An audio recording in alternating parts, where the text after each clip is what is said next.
My dear students, today I am going to teach you grammar, and the name of the chapter is articles. Grammar के बारे में मैं ये कहना चाहूँगा कि ग्रामर बहुत ही इंटरेस्टेड सब्जेक्ट है।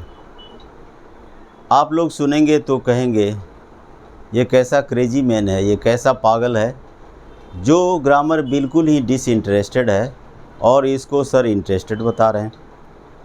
हाँ, आपने ठीक सुना, मैंने कहा कि ग्रामर एक बहुत ही इंटरेस्टेड सब्जेक्ट है।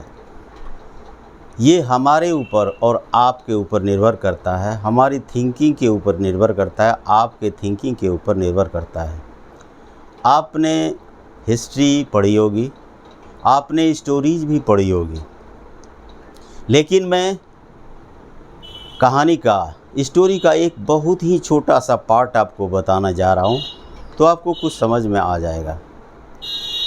आपने लैला मजनू के बारे में, हीर रांझा के बारे में, रोमियो और जूलियट के बारे में, सिरी और फरहाद के बारे में अवश्य सुना होगा, क्योंकि इन लोगों का प्रेम नैसर्गिक था, कोई शारीरिक प्रेम नहीं था। इसलिए ये इतिहास के पन्नों में अभी भी गोल्डन लेटर्स में लिखे गए हैं और लोग युग युगादि तक इनको याद करता रहेगा। तो आप सोचेंगे कि सर कहाँ से कहाँ आ गए, इनका रेफरेंस देने की क्या ज़रूरत थी। तो मैं आपको ये कहूँगा कि आप हर किसी के चरित्र को पढ़िए।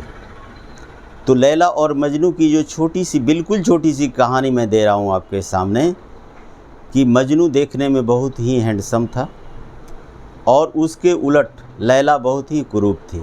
लैला काली थी और उसके दांत भी बड़े बड़े थे। तो किसी ने मजनू से कहा, ए मजनू, तुम लैला के पीछे क्यों पागल हो? बहुत सारी लड़कियां हैं जो तुम्हारे पीछे आ सकती हैं और तुम उनसे प्रेम कर सकते हो, तो फिर लैला ही क्या है, उसमें तो हमें कोई अच्छाई नज़र नहीं आती है। तो मजनू ने क्या कहा, उसे गौर से सुनिए। मजनू ने कहा कि यदि लैला को जानना है, लैला को देखना है, तो मजनू की आँखों से देखो। तो ये बात है कि हर आदमी की देखने की अलग अलग दृष्टि होती है। कोई भी चीज़ आपके लिए सुंदर हो सकता है, हमारे लिए नहीं। हमारे लिए सुंदर हो सकता है, आपके लिए नहीं। क्योंकि किसी बड़े विद्वान ने कहा है, the beauty lies in the I of beholder, मतलब कि सुंदरता देखने वाले की आँखों में बसती है। और आपको एकाग्रचित्त होना पड़ेगा, कंसंट्रेट होना पड़ेगा, तो आप ग्रामर को ज़रूर समझ पाएंगे और लगेगा कि यह सचमुच बहुत ही इजी सब्जेक्ट है। आपको ठीक वैसे ही ध्यान देना पड़ेगा जैसे महाभारत में अर्जुन को जब एक चिड़िया की आँख को बेदनी थी तो वो बिल्कुल कंसंट्रेट था, उसको कुछ भी नहीं दिखाई देता था, सिर्फ चिड़िया की आँख दिखाई देती थी। और जब उन्हें न पेड़ दिखाई देते थे, न डालियाँ, न पत्ते और न ही कुछ, और इस पर तब गुरु ने आदेश दिया कि हाँ बेटा ठीक है, निशाना साधो। और उसने जब निशाना साधा तो चिड़िया की आँख में ठीक जा लगा। तो मेरे कहने का तात्पर्य ये है कि कोई भी चीज़ आपके ऊपर निर्भर करता है, हमारे ऊपर निर्भर करता है कि हम किस रूप में लेते हैं। और अगर हम और आप उस चीज़ को बिल्कुल पॉजिटिव वे में लेते हैं तो वो भारी लग ही नहीं सकता है, वो बिल्कुल ईजी हो जाएगा। ठीक है, अब हम सब्जेक्ट मैटर की तरफ पढ़ते हैं और आज का मैटर है आर्टिकल्स।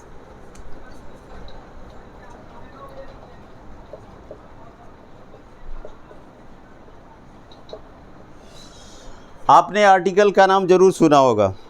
ग्रामर में ये चैप्टर होता है, हिंदी में इसका कोई स्थान नहीं होता है। और आर्टिकल का माने अंग्रेजी में कोई मतलब नहीं होता उस चैप्टर का। इसका मतलब होता है अनुच्छेद और कमोडिटी, तो जो कि इससे रेफरेंस नहीं रखता है। अब हम आर्टिकल्स के बारे में बताते हैं कि ये आर्टिकल है क्या। Articles are the members of determiners. Articles are the group of determiners and articles come before nouns. ये सीधी बात हो गई कि आर्टिकल क्या है, कि आर्टिकल ये डिटरमाइनर का एक ग्रुप है, उसी में से ये जाना जाता है और ये नाउन के पहले आता है। तो नाउन के पहले आता है तो बिल्कुल ये फिक्स नियम है कि यदि किसी सेंटेंस में नाउन होगा तभी आर्टिकल आएगा, अदरवाइज आर्टिकल नहीं आएगा। अब इसको इस उदाहरण से आप समझ सकते हैं। Sita is beautiful. यहाँ सीता इज ए ब्यूटीफुल नहीं होगा, क्योंकि ब्यूटीफुल एक एडजेक्टिव है, यहाँ पर कोई नाउन नहीं है। लेकिन यदि हम कहते हैं Sita is a beautiful girl, तो यहाँ क्या मतलब हुआ, ये ए आया ब्यूटीफुल के लिए नहीं बल्कि गर्ल के लिए। तो फिर अब तीसरा उदाहरण लेते हैं Sita is a very beautiful girl. अब इस सेंटेंस में देखें कि ए कहाँ पर आया है। पहले सेंटेंस में ब्यूटीफुल के पहले कोई आर्टिकल नहीं आया, दूसरे सेंटेंस में ब्यूटीफुल के पहले आया लेकिन उसके बाद ये नाउन है, फिर तीसरे सेंटेंस में ब्यूटीफुल और वेरी, यानी ब्यूटीफुल एडजेक्टिव है और वेरी एडवर्ब है, उसके पहले ए आया है। अर्थात इसका यही नियम है हार्ड एंड फास्ट कि यदि किसी भी सेंटेंस में नाउन होगा तभी हम आर्टिकल का प्रयोग कर सकते हैं। सेंटेंस में एडजेक्टिव रहे और एडवर्ब रहे, कोई भी चीज़ दूसरा रहे, तो जब तक कोई नाउन नहीं रहेगा तब तक उसमें हम आर्टिकल का प्रयोग नहीं कर सकते हैं। अब देखिए kinds of article. Kinds of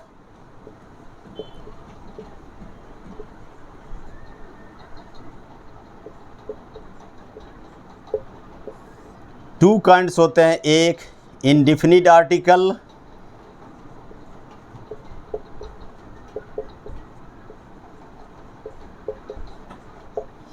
दूसरा डेफिनिट आर्टिकल।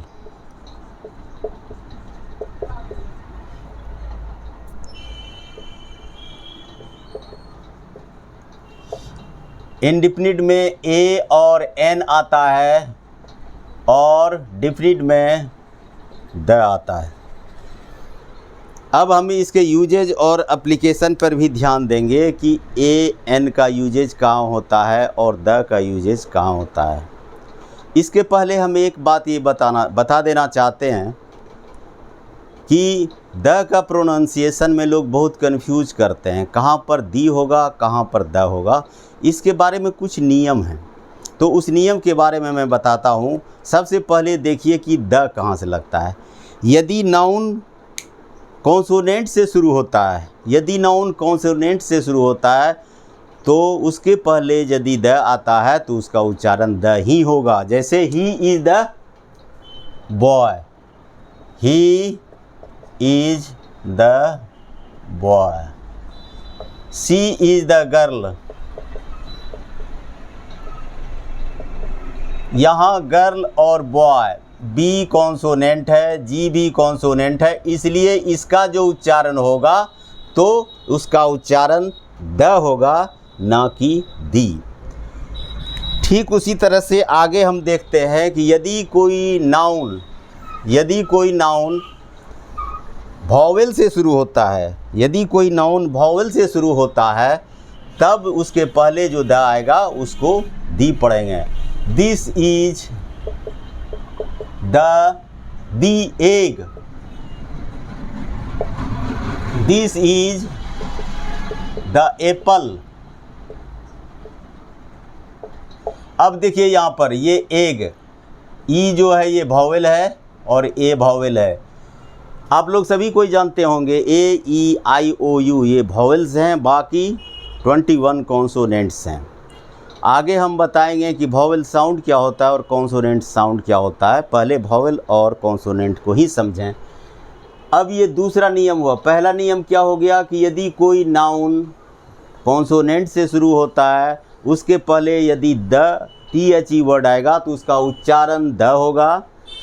लेकिन यदि कोई वर्ड वॉवेल से शुरू होता है तो उसके पहले आने वाले वर्ड THE का उच्चारण दी होगा। लेकिन यदि किसी वर्ड पर हम जोर डालते हैं तो वहाँ पर वो वर्ड यदि कॉन्सोनेंट से भी शुरू होता है तो हम दी ही कहेंगे। जैसे she is the girl whom I love from the core of my heart.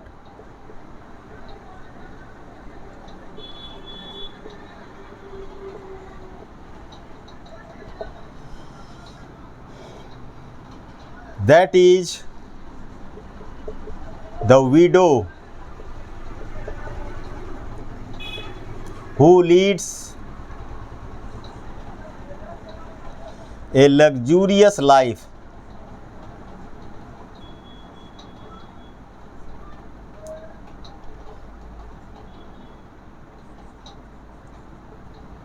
तो आप देखें, this is the girl whom I love, from the core of my heart. यह वही लड़की है जिसे मैं तहे दिल से चाहता हूँ। यहाँ पर क्या है, दिस इज दी गर्ल, जबकि जी क्या है, ये कॉन्सोनेंट से शुरू होता है गर्ल, लेकिन चूंकि इस पर जोर डाला जा रहा है कि यह वही लड़की है जिसे मैं तहे दिल से चाहता हूँ। That is the widow who Leeds A luxurious life, यह वही विधवा है जो कि विलासितापूर्ण जीवन बिताती है। दैट इज दी, यहाँ पर इसको दी, जबकि डब्लू क्या है, ये कॉन्सोनेंट है। वैसे डब्लू और वाई सेमी वॉवेल भी इसको कहा जाता है। तो ये आप समझ गए। अभी जस्ट मैंने 3 नियम बताए। 3 नियम क्या है कि यदि कोई वर्ड कॉन्सोनेंट से शुरू होता है, उसके पहले यदि THE वर्ड आता है तो हम क्या करेंगे, उसका उच्चारण द होगा। लेकिन यदि कोई वर्ड वॉवेल से शुरू होता है तो उसके पहले द जो लगेगा उसको दी पढ़ेंगे। लेकिन यदि किसी वर्ड पर जोर डाला जा रहा है तो उसके पहले दी आता है तो उसको दी ही पढ़ेंगे। अब हम बढ़ते हैं आगे, application of indefinite article and definite article. तो अब देखिए कि AN का यूजेज क्या क्या है और कहाँ कहाँ पर हम इसको उपयोग कर सकते हैं। अब AN के सबसे पहले हम A को देखें कि A का यूज हम कहाँ कहाँ करते हैं। आप काउंटेबल नाउन के बारे में जानते होंगे। काउंटेबल नाउन क्या है, the noun which can be counted, वह नाउन जिसे कि काउंट किया जा सकता है, जिसे गिन सकते हैं, उसे काउंटेबल नाउन कहते हैं। और वह नाउन जिसको हम गिन नहीं सकते हैं उसे अनकाउंटेबल नाउन कहते हैं। जैसे कि ऑयल हो गया, फ्लावर हो गया, राइस हो गया, शुगर हो गया, ये सब सारा अनकाउंटेबल हुआ।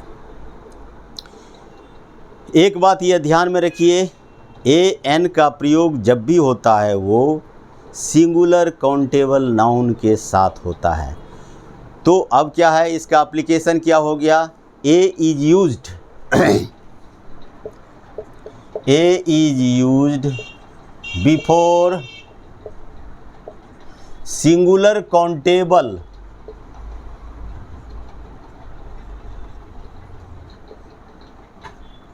noun which has consonant sound.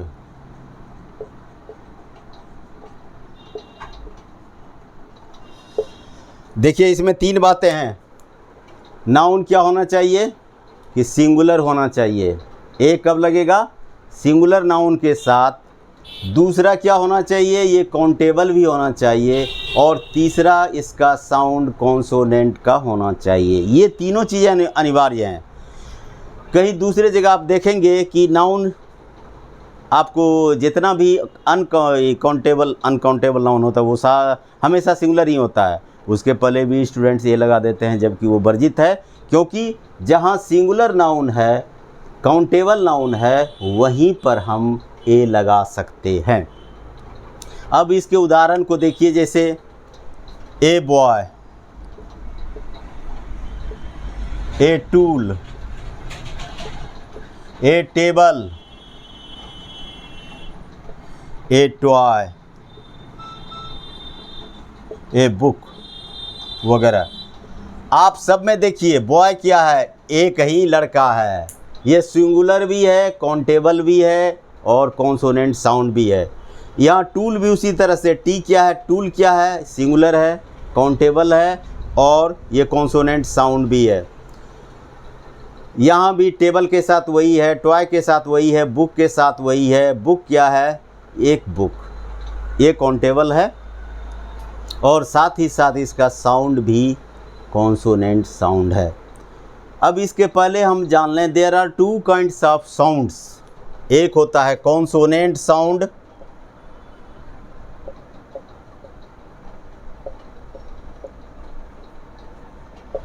दूसरा होता है वॉवेल साउंड।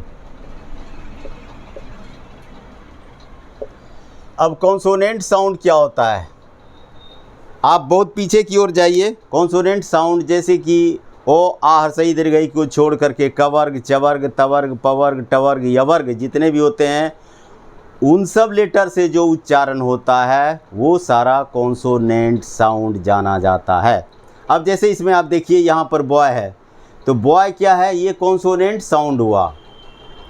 कॉन्सोनेंट साउंड हुआ क्योंकि बॉ इसका लिखेंगे शुरू में, हिंदी में लिखेंगे तो बॉ से शुरू होता है जो कि ओ आ में से नहीं आता है। यह टॉय टॉ से शुरू होता है जो कि ओ आ में से नहीं होता है, इसलिए इसका कॉन्सोनेंट साउंड है।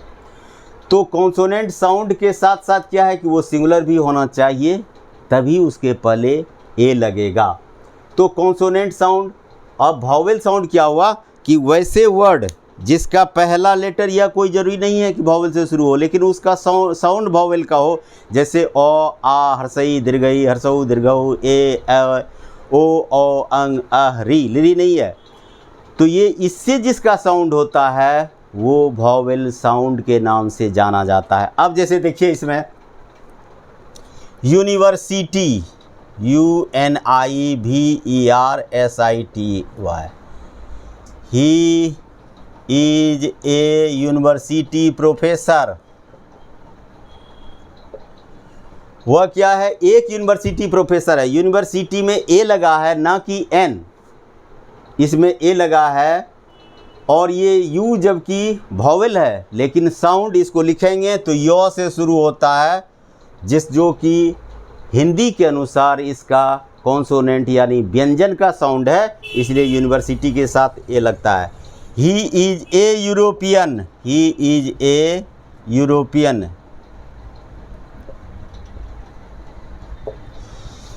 अब देखिए यूरोपियन में क्या हो गया, यहाँ भी ये ई वॉवेल है लेकिन इसका साउंड यो ही है, यूरोपियन, इसलिए ये कॉन्सोनेंट साउंड है और कॉन्सोनेंट साउंड रहने के चलते इसके साथ ए आया है।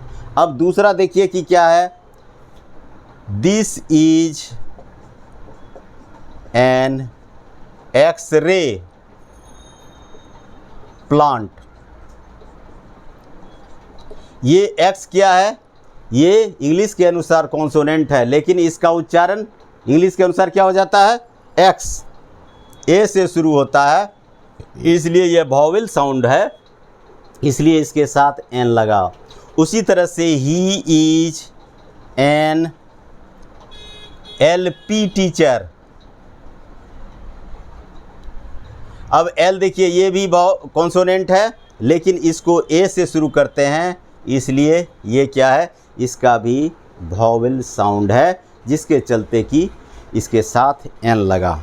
अब ये समझ लीजिए कि कॉन्सोनेंट साउंड जिसका रहेगा वह नाउन जो कि सिंगुलर रहेगा, काउंटेबल रहेगा और जिसका कॉन्सोनेंट साउंड रहेगा उसके साथ हम ए लगाएंगे, जैसा कि आपने देख लिया।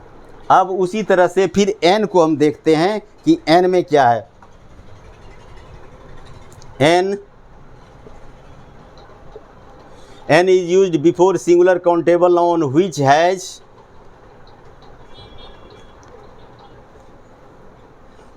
ए वॉवेल साउंड। और इसमें उदाहरण ये आ गया आपको, this is an x-ray plant, this is an LP teacher, he is an LP teacher. इस तरह से आपको ये समझ में आना पड़ेगा। इसमें बुक में बहुत सारे नियम दिए गए हैं, 7-8 रूल्स दिए गए हैं, लेकिन उन सारे रूल्स को पढ़ने की आवश्यकता नहीं है। सिर्फ 2 ही रूल पढ़िएगा कि ए और एन का यूज कहाँ पर होता है। A is used before singular countable noun which has a consonant sound, और n is used before singular consonant noun which has a vowel sound। Consonant sound और वॉवेल साउंड आप पूरी तरह से समझ गए होंगे, क्योंकि ये स्वर और व्यंजन पर आधारित है। जिसका स्वर साउंड होता है वो उसके साथ एन लगता है, जिसका व्यंजन साउंड होता है उसके साथ ए लगता है। अब देखिए कि अब आपको कहेगा कि मान लिया जाए उर्दू के साथ क्या लगेगा,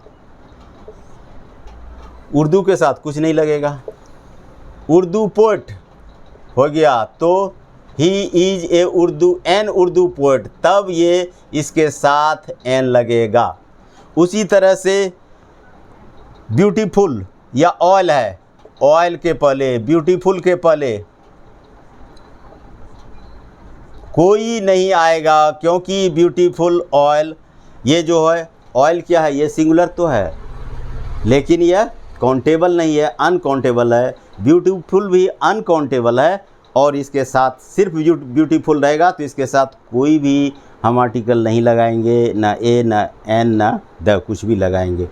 तो इस तरह से क्या होता है, ए और एन का प्रयोग होता है। और ये सारे आपको एक्सरसाइजेज बुक में दिए हुए हैं। ऑक्सफोर्ड की बुक है, और भी केपी ठाकुर की बुक है, और भी बहुत सारी बुक है, जिससे कि आप लोग ए और एन के बारे में अच्छी ढंग से पढ़ लें। उसके बाद नेक्स्ट डे मैं यूजेज ऑफ दी या द बताऊंगा,